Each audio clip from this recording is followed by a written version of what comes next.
Friends, నేను మీ కార్తికేయ. ఈరోజు మీకు ఒక స్టోరీ చెప్పబోతున్నా. అనగనగా ఒక రాజు దగ్గర కోహినూర్ డైమండ్ ఉంది. ఆ రాజు ఒక రైల్వే స్టేషన్కి పట్టుకెళ్ళి అక్కడ నార్మల్ పర్సన్ లాగా కూర్చొని ఆ కోహినూర్ డైమండ్ని ఒక పేపర్లో 5 రూపీస్కి అమ్ముతున్నాడు. అక్కడికి చాలామంది వచ్చి ట్రైన్ ఎక్కి వెళ్ళిపోతున్నారు, కానీ అది చూసి ఇది ఫేక్ అనే చూస్తున్నారు. అదే రాజు ఆ డైమండ్ని పట్టుకొని వెళ్ళి ఒక పెద్ద మాల్లో పెడితే అక్కడ ఒక పెద్ద బిజినెస్ మ్యాన్ అయితే ఉన్నాడు. ఆ బిజినెస్ మ్యాన్ దీనికి ఉన్న వాల్యూ ఎంత అంటే ఆ రాజు 2000 కోట్లు అని చెప్తాడు. ఆ బిజినెస్ మ్యాన్ ఆలోచించడం స్టార్ట్ చేస్తాడు. ఇది 2000 కోట్లేనా అని అనుకుంటాడు.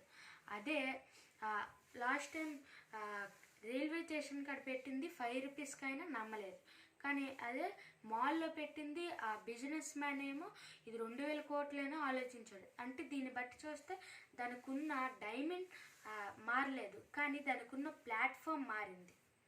Thank you friends.